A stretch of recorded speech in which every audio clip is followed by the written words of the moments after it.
19年前，他从荒野里捡回一个孩子。19年后，这个孩子带着官兵回来抓他。更残酷的是，站在公堂上的那一天，这个孩子亲口否认了他们19年的父子关系。那一天，他跪在地上喊孩子：“你不认识我了吗？”对方低头看着他，只说了一句话：“死强盗，谁是你的儿子？”一个养了19年的父亲，就这样被自己的孩子送上刑场。可最残酷的是，这个孩子真的错了吗？如果你站在他的身份上，你会不会也做出同样的选择？停在这里想一秒。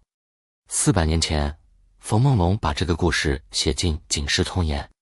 他写的不是一个父亲和一个孩子，他写的是一个问题：当血缘、利益、身份发生冲突时，人到底会站在哪一边？如果你以为这只是今天社会里的伦理困境，那你错了。400年前，中国人已经在讨论同一个问题。我们今天要读的这本书叫《警世通言》。很多人以为它讲的是古人的奇闻，但如果你认真读，会发现里面的人离我们并不远。被亲近的人背叛，被别人推出来承担责任，明明没有错却无法证明自己，为了得到认可不断降低自己。这些事情400年前发生过，今天依然发生。400年前，一个叫冯梦龙的人坐在孤灯下，把这些事一件一件写了下来。他用40个故事反复呈现同一个问题：不要轻易高估人心中的善意，更不要把自己的命运完全寄托在别人一时的良心上。《警世通言》是明代文学家冯梦龙编纂的3言之一。所谓3言，指的是御史名言、警世通言、醒世恒言3部白话短篇小说集。它和后来林梦初的初刻拍案惊奇、二刻拍案惊奇合称3言2拍。这些故事表面写的是明清以前的奇闻异事，实际上记录的是一个普通人在复杂社会里如何面对权力、财富、欲望、感情和人性的选择。警世通言真正警醒我们的，不是不要相信别人，而是要明白人在什么情况下会改变。明代中后期，一个巨大的变化正在发生。过去的人大多生活在熟人社会，一个村子，一个家族，一辈子低头不见抬头见。可随着商业发展，越来越多人离开故乡，商人去外地做买卖，百姓进入陌生城市谋生。人开始面对陌生的人、陌生的规则、陌生的诱惑。而冯梦龙写的正是在这样一个时代里，普通人如何保护自己。所以《警世通言》真正记录的不只是古人的奇闻，而是一个社会进入复杂关系之后，人如何面对陌生世界的生存答案。在这本书里，宗族、名节、权力、门第、流言，随便一样东西都能把一个活生生的人逼上绝路。看懂《警世通言》不是为了变得多疑，而是为了知道在复杂的人情世界里应该如何保护自己。今天我们挑出那些被讲烂了的热门故事，从《警世通言》中挑出几个最能照见今天人的篇目。没有鸡汤，没有美化，但我不会简单的一个接一个讲给你听。我会把它们重新编排，让你看到的不是一堆故事，而是一个普通人在看清世界真相的过程中，如何从受伤、迷茫到看懂规则，再到找到自我保护方式的成长之路。第一幕，血缘的枷锁。旅程的起点往往是一个最震撼的真相。这个故事关于血缘与身份的残酷抉择。苏知县罗山在河。我们不妨做一个情景推演，假设你辛辛苦苦养大的养子，长大后手握官府权力，当众指认你是大盗，将你缉拿归案，最终判了死罪。你仰头喊儿子救我，你儿子低头看着你，说了一句话：死强盗，谁是你儿子？这不是电视剧，这是《警世通言》里的故事。说句扎心的，19年朝夕养育，在他眼里好像半点情分都不算。那一夜，船舱里的灯灭了，苏云躺在船舱里，听着外面的水声，心里想的是到了人上怎么做个好官。他不知道，这艘船上的人已经商量好了，怎么分他的行李、他的银子、他的妻子。徐能抱走那个孩子的时候，心里想的是老天爷终于给了他一个儿子。可他不知道，这个孩子不是上天送给他的礼物，而是命运埋在他身边的一颗炸雷。徐能抱起那个孩子的时候，他可能第一次忘记自己是个强盗。他看着孩子攥住自己的手指，突然觉得这双杀过人的手也许还能做一次父亲。船外是江水，船内是杀机，一个进士的前程，一个女人的性命，一个孩子还没出生的人生，都在这个夜晚被彻底改变。明朝弘治年间，涿州苏云中了进士，去浙江上任。路上换了一艘船，船主叫徐囊，明面上是船老板，实际上是江上杀人劫财的强盗。徐能看见苏云带着美貌妻子和沉甸甸的行李，眼睛里冒出了火。半夜，同伙杀了苏云的仆人，苏云被捆成粽子扔进了黄天荡，郑氏也被强行带走。郑氏带着身孕逃入尼姑庵，在庵中生下孩子。可佛门禁地不能留男婴，郑氏只能用贴身罗衫裹住他，拔下金钗插在孩子胸口，含泪把他放在了大柳树下。你猜谁捡了这个孩子？徐囊，那个杀了她丈夫的强盗。她听到柳树下有婴儿啼哭，抱起来一看，心里一喜，我快40了没儿子，这不是老天爷送来的。她取名徐继祖，让奶妈喂奶。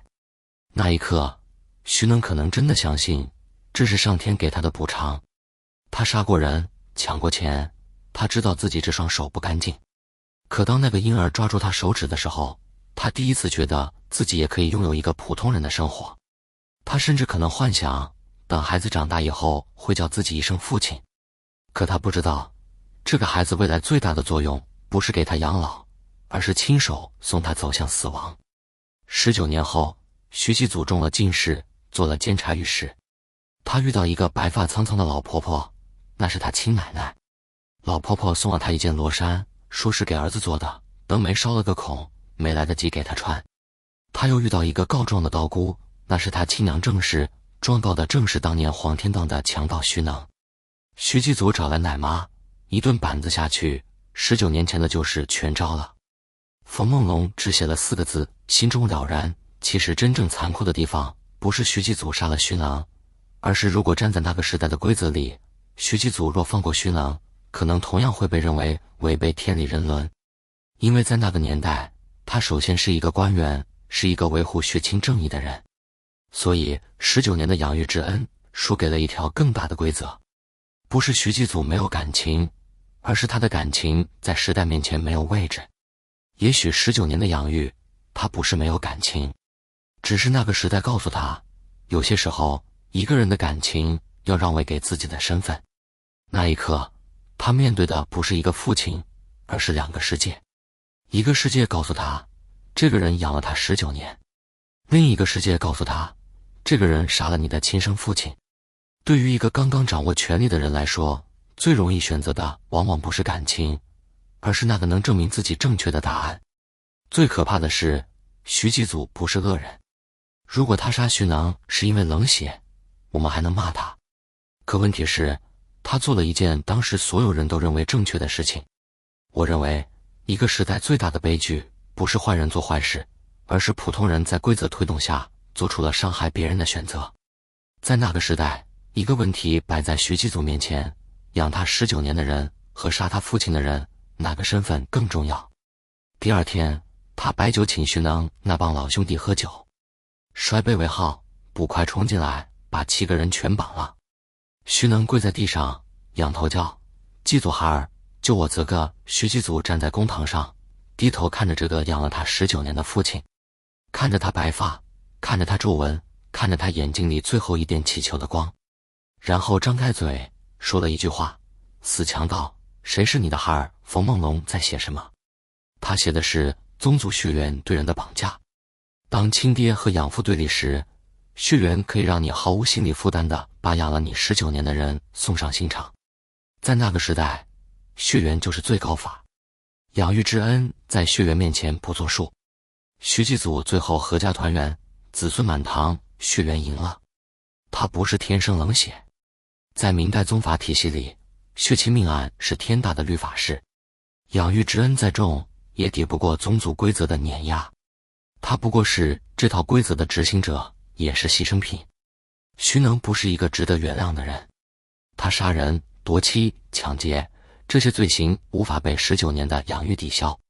但冯梦龙真正想写的，也许正是人性的矛盾，一个恶人也可能在某一刻表现出人的一面。400年过去，当一个社会只认身份不认感情的时候，你付出多少都抵不过一张标签的重量。那个把养父按在地上的儿子，心里有过犹豫吗？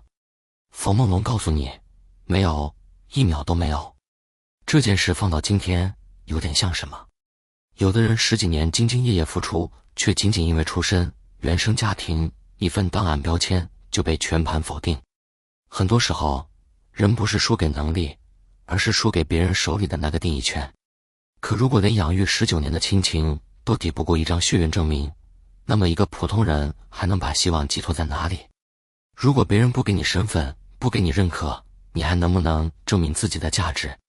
那么，一个人拼命证明自己，被别人认可，又真的能换来安全感吗？400年前的唐伯虎用一场看似浪漫的姻缘，告诉了我们一个更残酷的答案。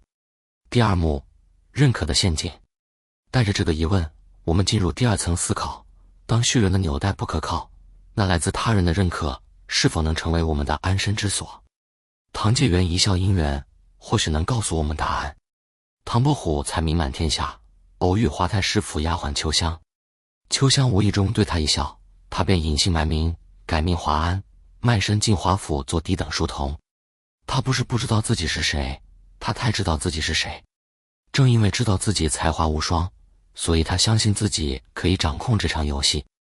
可后来他发现，一个人最大的陷阱，不是别人看不起你，而是为了得到某个人的认可，主动把自己放低。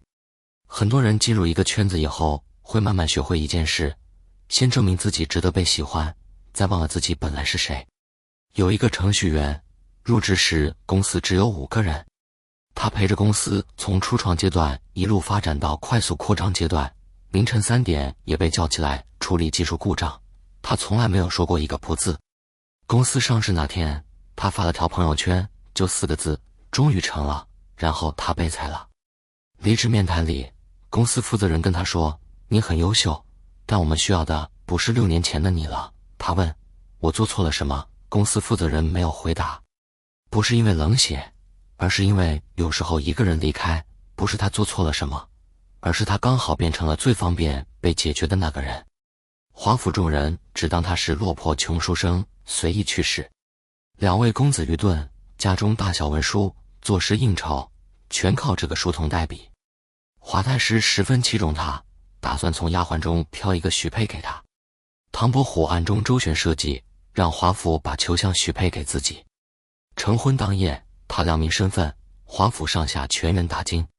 唐伯虎看似抱得美人归，可从头到尾，他为了一段虚无的好感，放下身段，自降身份，甘愿做下人，任人使唤。华太师一家识人不清，把才子当杂役。秋香身处深宅，命运只能由主人随意分配。整场姻缘全是算计。这个故事并非史实，而是明代小说中的传奇演绎。一个成年人最大的消耗，是用委屈自己换取别人短暂的喜欢。唐伯虎这个操作，如果放到今天，大概就是一个行业大佬为了追求女神，主动去公司应聘保洁。第1天下班，女神说，你人不错，他感动了一晚上。第2天女神问，那个厕所拖干净了吗？他突然发现自己花了几十年的才华，只为了换一句辛苦了。这可能就是人性最荒诞的地方。有时候我们不是没有价值，而是为了得到某个人的认可，主动把自己的价值藏起来。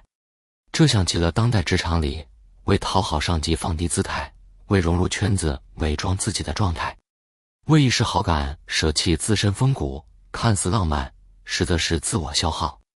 你为得到一样东西，把自己变成另一个人，那得到的还是你想要的吗？所以人际关系里最贵的成本是委屈自己换来的好感。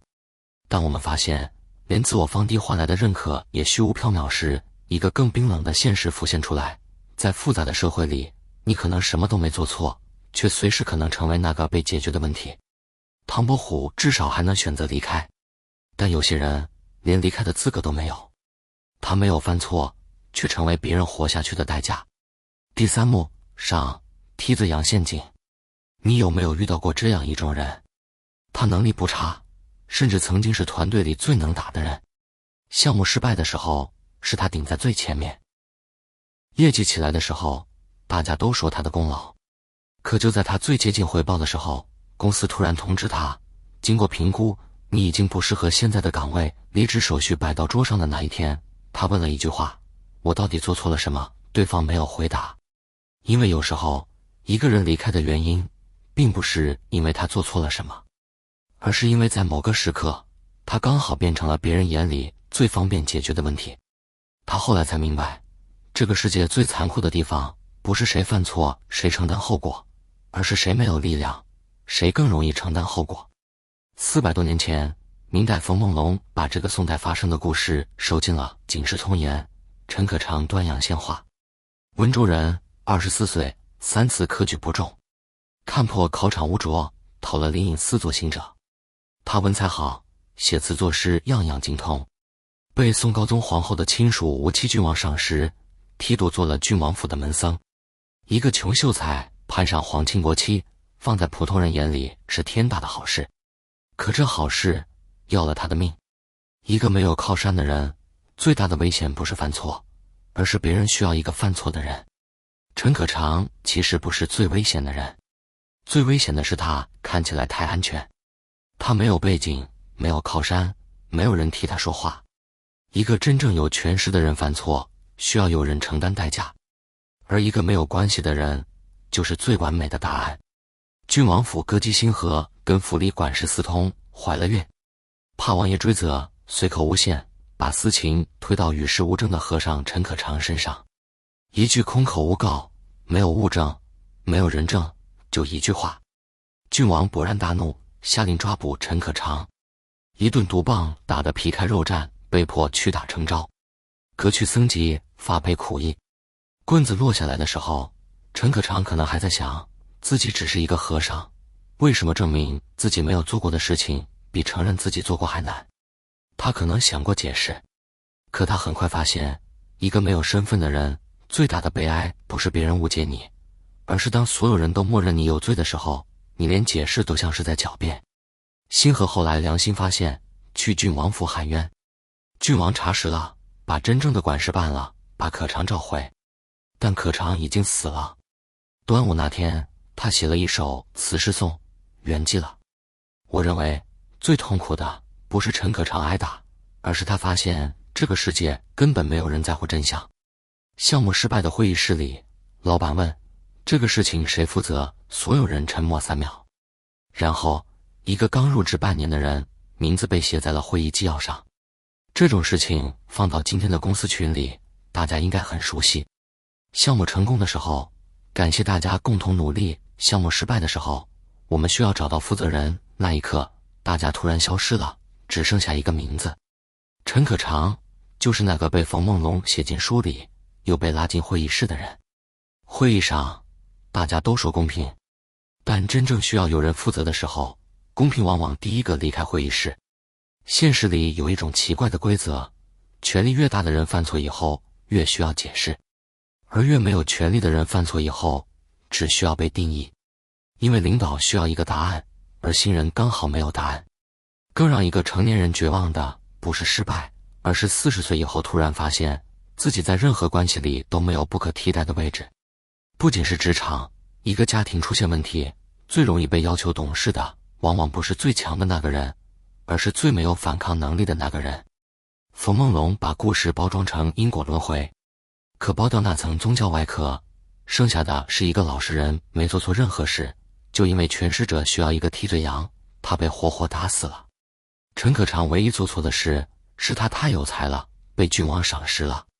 因为赏识，所以更容易被陷害；因为喜欢，所以更适合做替罪羊。在权力面前，你的才华不是护身符，而是催命符。你做不做坏事根本不重要，重要的是有没有人需要你当替罪羊，以及你好不好欺负。职场里真正危险的，不一定是能力最差的人，而是那个能力不错，却没有边界，没有盟友，没有话语权的人。因为当风暴来的时候，所有人都会寻找一个最容易被牺牲的人。一个人最大的危险，不是犯错，而是别人需要一个犯错的人。所以善良不是问题，没有边界才是问题。陈可常死的时候，也许还相信这个世界会还他清白。可就算拥有身份，也挡不住无望构陷。倘若连身份本身都被人窃取，人又该如何自证？第3幕下，真假陷阱。当一个人不再是替罪羊，而仅仅是一块挡路的石头时，会发生什么？皂角林大王假行展示了另一种荒诞的碾压。你遇到过吗？一个能力普通的人，却拥有最漂亮的履历，最会包装的话术。所有人信他，而真正做事的人反而被怀疑。他比你更会说话，更会表现，而你明明是真的，却要花10倍力气证明自己。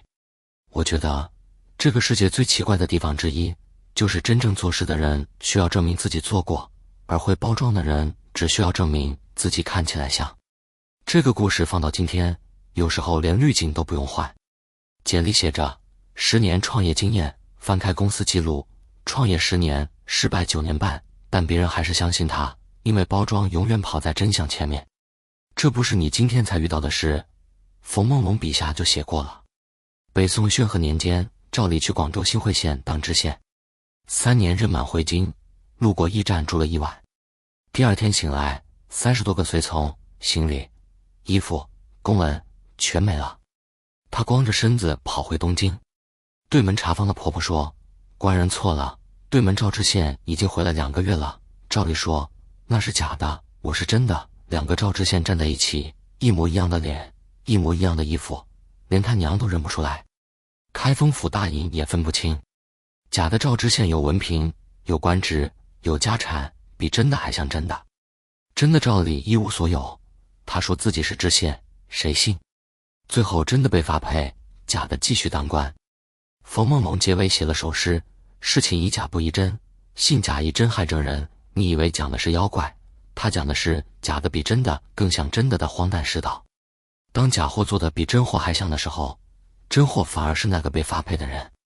不管是400年前的官印，还是400年后的职场，书中提醒我们，不要看一个人展示什么，要看他承担什么。可假身份至少还能被揭穿。最绝望的是，有些人明明什么都没有做错，只因为出生的位置就注定没有选择。当看清了社会的残酷规则，我们的探索不可避免地触及最深的恐惧。底层个体在绝对的强权面前，是否还有活路？崔代照生死冤家给出了一个沉重的答案。崔宁是王府的撵玉匠，秀秀是王府的绣娘。郡王许诺过，等秀秀年岁到了，就把她许配给崔宁。2人都在底层，就盼着那点安稳。离开王府的那一天，崔宁第一次觉得自己赢了。他以为逃出的是一座府邸，后来才发现他逃出的只是一个地方。没有身份的人到哪里都可能被重新抓回来，因为真正困住他的不是王府的围墙，而是那个时代的等级。我认为普通人最大的悲哀不是不努力，而是努力之后才发现有些墙不是努力能撞开的。这就好比你拼尽全力争取到了想要的生活，以为终于掌握了自己的命运，却忽略了在森严的等级规则之下，你的生存权从来不完全掌握在自己手里。一场王府大火，秀秀逃出来投奔崔宁，2人逃到千里之外的小城，开了一间小店，靠手艺糊口。他们的要求不多，不要富贵，不害人，只想要普通人最基础的日子。那2年可能是他们人生中最平静的日子，每天开门做活，晚上关门数钱。虽然赚的不多，但每一文都是自己的。秀秀偶尔会看着崔宁笑说，我们好像真的自由了。崔宁也信了。可他不知道，自由这件事从来不是他一个人能决定的。有一天他出门送货，在街角看见一个穿着王府差役衣服的人，那个人也在看着他。王府差役偶然撞见他们，立刻回府告密。郡王派人跨千里追捕，秀秀被活活打死在后花园，崔宁被流放千里。秀秀魂魄执念不散，依旧追随崔宁，可终究逃不开郡王的权势碾压，最后双双殒命。后人评得好，咸安王纳不下烈火性，郭排军禁不住闲磕牙，瞿秀娘舍不得生眷属，崔代照撇不脱鬼冤家。一对安分守己的底层小人物，没有做错任何事，仅仅想要挣脱权贵束缚，就落得生死结局。森严等级之下，弱者没有选择权，强权随时能碾碎普通人仅有的一点安稳。你想要的从来不多，但有人就是不让你拥有。所以普通人最大的底牌不是幻想公平，而是提前积累离开的能力。看到这里，也许很多人都会问，如果血缘不可靠，认可不可靠，公平不可靠，一个普通人是不是只能认命？冯梦龙没有这么回答。当我们把所有痛苦都归因于别人时，也许还有一个敌人一直藏在自己心里。第4幕，执念的牢笼。就在我们被社会规则的残酷压得喘不过气的时候，冯梦龙又给了我们一记更深的提醒。比恶人更可怕的是我们自己内心的执念。庄子修古盆城大道，便是一剂辛辣的醒酒汤。后世流传的庄子17故事，留下了一个极具讽刺意味的问题。这个故事真正讽刺的不是爱情会消失，而是人总喜欢要求别人永远保持某一个瞬间的样子。你听过你要是死了我绝不独活这种话吧？说这话的人现在可能还躺你身边刷手机，你信吗？顺境下任何人的承诺都不作数。故事不单单嘲讽田氏的背叛，同样也在讽刺庄子执念于试探人性本身就是一种莫大的傲慢。庄子也不信，但他非要去试，结果把自己试成了笑话。庄子出游，撞见新寡妇人拿扇子狂扇坟土，只为让坟土早日干透，自己好改嫁。回家后，他假意跟妻子田氏感慨女子薄情。田氏当场拍胸脯立誓，夫君若离世，自己终身守节，绝不改嫁。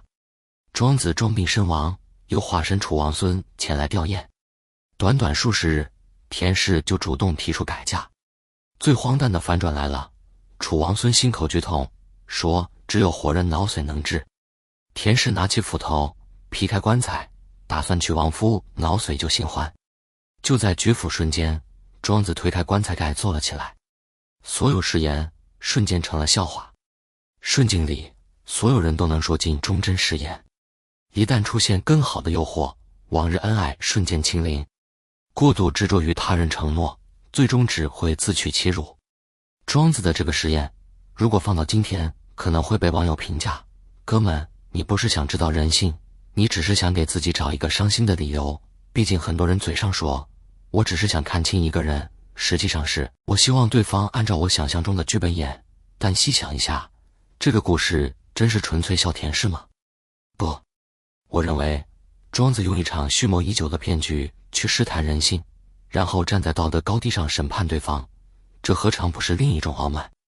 庄子发现了人性变化，也暴露了自己的执念。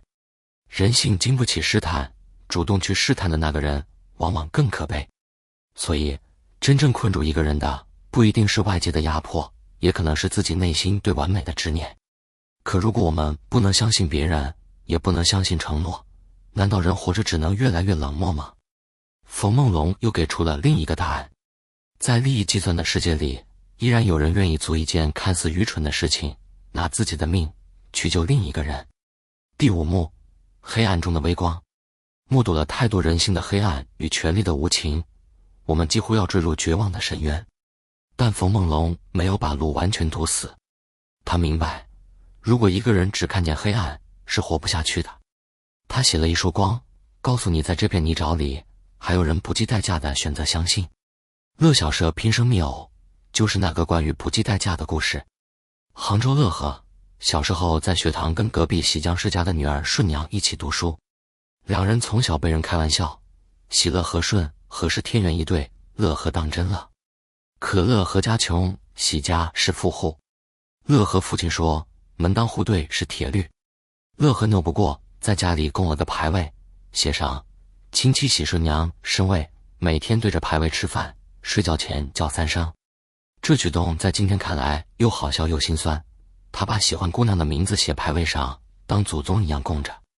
可一个年轻人除了用这种笨办法表达心意，他还能做什么？3年后8月18钱塘江潮，顺娘被人潮挤进江里，乐和根本不会水，但看见顺娘掉下去那一瞬间，想都没想就跳了下去。人潮里几百个弄潮儿，水性极好的，没人敢救。偏偏这个不会水的小伙子跳了。冯梦龙写他跳下去之后，全不觉波涛之苦，心下如梦中相似。捞上来的时候，两个人抱在一起，分都分不开。喜江氏当场发誓，若能唤醒，情愿把小女配与令郎。话刚落，乐呵睁开了眼睛。这世上还有一种东西，可以让人不顾性命，那就是真心。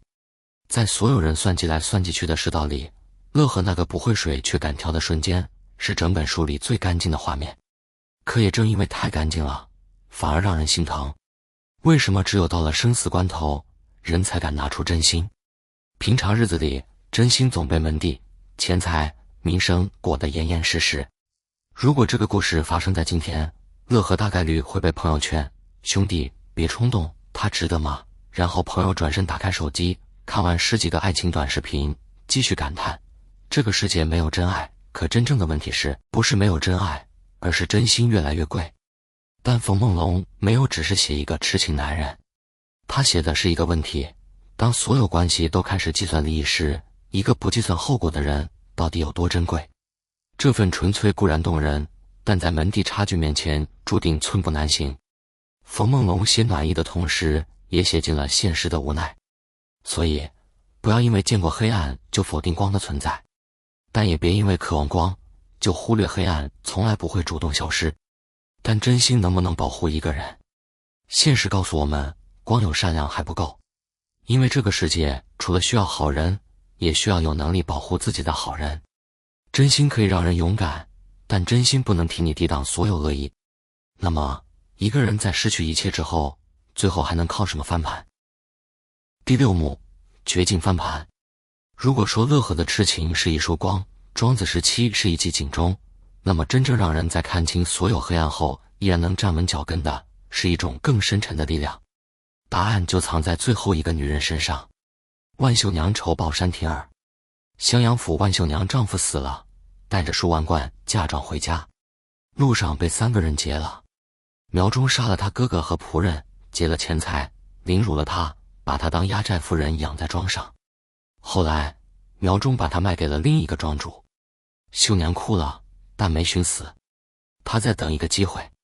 我认为这句话是整个故事最重要的7个字，她在等一个机会。庄上有个孝子尹宗，听见秀娘要上吊，说：你休寻死处，我救你出去。尹宗背着他翻墙跑了。可走到城外，下雨了，躲进一个庄里，正是焦急的庄。焦急和苗忠一起杀了尹宗。秀娘又被抓住了，苗忠举刀要杀他。秀娘拖住他的手，说了一段谎话，说自己故意走到这里来寻他的。苗忠收了刀，秀娘趁他不备，一巴掌打在他脸上。小说中写尹宗魂魄附在秀娘身上，而从人性的角度看，所谓鬼魂拦路，不过是作恶者内心恐惧与愧疚的具象化。后来，一个卖山亭儿的少年从窗下走过，秀娘低声叫住他，递出一个刺绣香囊，让他进城报信。和哥拿了香囊去告官。苗忠逃进林子，书中写鬼魂拦路，本质就是作恶者被自己的心魔、愧疚牢牢困住。焦急、苗忠、饕餮僧3人被押赴市草斩了。很多人看到这个故事会记住他报仇，但我觉得最震撼的不是他报仇，而是在所有人都把他当成一个物品的时候，他始终没有把自己当成一个物品。她失去了丈夫，失去了家，失去了尊严，但她没有失去判断，没有失去等待机会的能力。我认为，真正的强者不是不曾跌倒，而是在别人以为你已经结束的时候，还在寻找下一步。秀娘的命，在这故事里从头到尾都不是她自己的，但她硬是在每次被转手时咬碎牙活了下来。她哭，但她没死；她怕，但她没停。她报仇不是靠刀，是靠忍。忍到和哥从窗下走过，忍到他送出那个香囊，忍到捕快把绳子套在苗忠脖子上。这故事叫万秀娘仇报山亭儿。山亭儿是你捏的小玩意儿，几文钱一个，但那个刺绣香囊就是他用屈辱换来的那把刀。所以真正的强大不是没有受伤，而是受伤之后仍然拥有翻盘能力。这个故事的答案回答了视频开头那个问题：普通人靠什么保护自己？答案是靠清醒，靠忍耐，靠等待机会，靠自己成为自己的靠山。从徐继祖瞻养父的血缘之痛，到唐伯虎卖身求认可的虚幻，到陈可常做替罪羊的冤屈之苦，到赵李被冒名顶替的荒诞之问，到崔宁秀秀被强权碾碎的底层之悲，再到庄子时期的黑色讽刺，乐和跳江救人的痴情之暖，最后是万秀娘忍辱复仇的坚韧之狠。这一路走来，我们跟随书中人，从被血缘背叛的震惊，到渴望认可而不得的迷茫，从沦为替罪羊的愤怒，到见证荒诞规则的无奈，从坠入强权碾压的绝望，到审视人性执念的反思，到看见痴情付出的温暖之光，最终收获了坚韧反击的力量。这就是一个普通人在复杂世界里，从受伤、迷茫，到看懂规则，再到找到自我保护方式的成长故事。读完这8个故事，我想给每个认真看到这里的人5条具体的生存建议。第一，不要把安全感绑定在单一关系上，不要把自己的收入、退路、情绪出口全部交给同一个人。一个人的忠诚往往取决于他有没有更好的选择。第二，建立自己的不可替代性。35岁以后，你需要至少有一项能力，即使离开现在的公司，也有人愿意付费购买。它可能是一个销售维护的客户资源，可能是一个程序员解决复杂问题的能力，也可能是一个普通员工掌握的行业信息差。第三，学会观察利益变化。判断一个人，不要看他对你好的时候什么样，要看利益冲突的时候他做什么选择。平时百般照顾你的人，分钱的时候突然沉默，这才是真实的人性。第四，给自己留下退路。存款、技能、人脉、健康，这4样东西不是成功之后才准备的，而是普通人面对变化时的逃生通道。不要在风平浪静的时候把所有窗户都钉死。第五，善良必须带边界。帮别人之前，先在心里问一句：如果事情变坏，我承担得起吗？